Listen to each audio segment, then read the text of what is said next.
નમસ્કાર દર્શક મિત્રો, ફાસ્ટ ન્યૂઝ ઇવનિંગ બુલેટિનમાં હું ઉદય રાવલ આપનું સ્વાગત કરું છું। બુલેટિનની શરૂઆત કરીશું ઉમરગામના મુખ્ય સમાચારોથી। કેનેડા, યુએસ જેવા દેશોમાં ગણેશ ઉત્સવની ભક્તિભાવપૂર્વક ઉજવણી થતી જોવા મળે છે।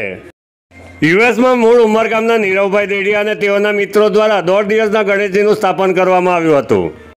યુએસમાં વસતા ગુજરાતીઓ ગણેશ ઉત્સવની ઉજવણી કરી ધર્મની ધજા લહેરાવી રહ્યા છે।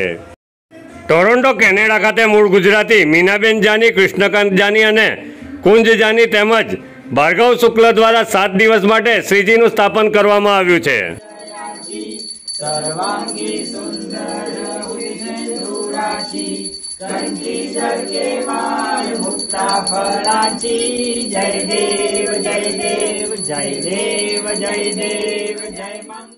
ઉમરગામ તાલુકામાં ગણેશ ભક્તો દ્વારા 1.5 દિવસ માટે ગણેશજીનું સ્થાપન કરી આજે ભારે અહીએ ગણેશ પ્રતિમાનું વિસર્જન કરવામાં આવ્યું હતું।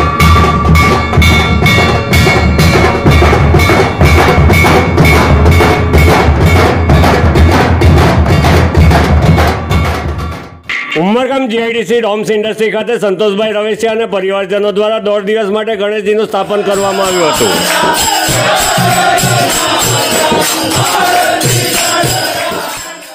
સંતોષભાઈ રવેશિયા અને રવેશિયા પરિવારના આમંત્રણને માન આપી સ્નેહીજનો અને મિત્રોની પાવન પ્રસંગે ઉપસ્થિતિ જોવા મળી હતી। ઉમરગામ તાલુકાના સોરસુંબા, સંજાણ, ભીલાડ, સરીગામ, ડેલી વગેરે જેવા વસ્તીની દ્રષ્ટિએ મોટા ગામોમાં ગંદા પાણીના નિકાલની સુવિધાના અભાવે ઠેર ઠેર ગંદકીનો માહોલ જોવા મળી રહ્યો છે। ડેલી ગ્રામ પંચાયત વિસ્તારમાં ખાડ કૂવાના પાણી ઉભરાતા મહામારીનો ભય સ્થાનિકોને સતાવી રહ્યો છે। ફરિયાદ બાદ આરોગ્ય વિભાગની ટીમ દ્વારા પાણીના સેમ્પલ એકત્રિત કરાયા હતા। હાલ ચોમાસાની ઋતુમાં ખાડકુવાના પાણી ભરાતા પાણી જમીનમાં પચી રહ્યા છે અને સ્થાનિક વિસ્તારના લોકો જે બોરનું પાણી ઉપયોગમાં કરી રહ્યા છે તે બોરમાં દુર્ગંધ મારતું પાણી નીકળી રહ્યું છે। સ્થાનિક વિસ્તારના રહીશો દ્વારા સોસાયટીના સંચાલકોને ખાડકુવો બનાવી પાણીનો નિકાલ કરવા માટેની રજૂઆત કરાઈ છે। ગંદા પાણીના ભરાવાના કારણે સ્થાનિક વિસ્તારના રહીશોએ મચ્છરના ઉપદ્રવ જેવી સમસ્યાનો સામનો કરવો પડી રહ્યો છે।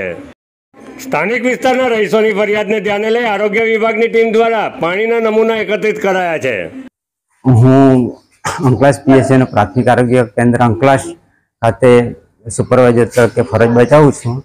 મારા કાર્ય વિસ્તારમાં ડેલી ગ્રામ પંચાયત આવેલું છે, જ્યાં એક મુસ્કાન પાર્ક તરીકે બિલ્ડિંગ છે।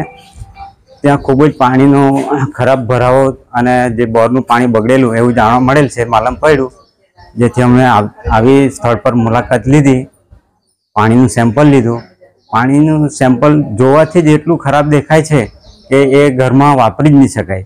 છતાં અમે જે લેબોરેટરી કરવાની હોય અમારે એ વલસાડ સિવિલ હોસ્પિટલમાં મોકલી એના જે રિપોર્ટ આવે તે પ્રમાણે કાર્યવાહી આગળ કરીશું। વરસાદ વરસી રહ્યો, પાણીના ભરાવાના કારણે ડેન્ગ્યુ, મલેરિયા, ચિકનગુનિયા જેવા રોગો ખરેખર વધેલા છે। કારણ કે એમાં જે પોરા, જે મચ્છરો ઈંડા મૂકી જાય, પોરા થાય, આમાંથી મચ્છર થાય અને એ આપણાને કરડી જાય, જેથી ડેન્ગ્યુ, મલેરિયા, ચિકનગુનિયા જેવું થઈ શકે છે।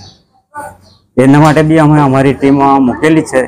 દરરોજના ફરતી જ હોય છે અને જ્યાં જે ખાલી જગ્યા છે ત્યાં અમે ટીમ વર્ક કરાવીએ છીએ। વલસાડ ગુંદલાવ જીઆઈડીસી કોમલ ઓટોમાઇઝર નામની કંપનીમાં આગ લાગતા ભગદડ મચી જવા પામી હતી। કંપનીના ગોડાઉનમાં મોટા પ્રમાણમાં એલ્યુમિનિયમ પાવડર સંગ્રહિત કરાયો હતો। આગ લાગતા કંપનીના કામદારો સલામત સ્થળે ખસી ગયા હતા। ઘટના અંગે જાણ થતાં વલસાડ ફાયરની 2 ટીમો ઘટના સ્થળ પર પહોંચી હતી। ગોડાઉનમાં મોટા પ્રમાણમાં એલ્યુમિનિયમ પાવડર સંગ્રહિત કર્યો હોય, જેને કારણે આગે રૌદ્ર રૂપ લીધું હતું। ફાયર ફાઇટરોએ સતત 2 કલાક સુધી પાણીનો મારો ચલાવી આગ ઉપર કાબુ મેળવ્યો હતો। આગની ઘટનામાં કોઈ જાનહાનિ થઈ ન હતી। વલસાડ નજીક અમદાવાદ મુંબઈ નેશનલ હાઈવે પર દોડતી કારમાં આગ લાગી હતી। ગુંદલાવ નજીક હાઈવે પરથી કાર પસાર થઈ રહી હતી। એ દરમિયાન કાર ચાલક એસી ચાલુ કરવા જતાં કારમાં આગ લાગી હતી। કાર ચાલકે સમય સૂચકતા દાખવી કાર સર્વિસ રોડ ઉપર પાર્ક કરી દીધી હતી અને નીચે ઉતરી ગયો હતો। થોડી ક્ષણોમાં આખી કાર આગની જ્વાળાઓમાં લપેટાઈ ગઈ હતી। ઘટના અંગે વલસાડ ફાયર ફાઇટરોને જાણ થતાં તેઓ ઘટના સ્થળ પર દોડી આવ્યા હતા। આગ ઉપર કાબુ મેળવવા ફાયર ફાઇટરોએ પાણીનો મારો ચલાવ્યો હતો। ભારે જહેમત બાદ ફાયર ફાઇટરોને આગ ઉપર કાબુ મેળવવામાં સફળતા મળી હતી। જોકે સમય સૂચકતા દાખવી ચાલક કાર નીચે ઉતરી ગયો હોય તેનો આબાદ બચાવ થયો હતો। ઘટનામાં કોઈ જાનહાનિ થઈ ન હતી।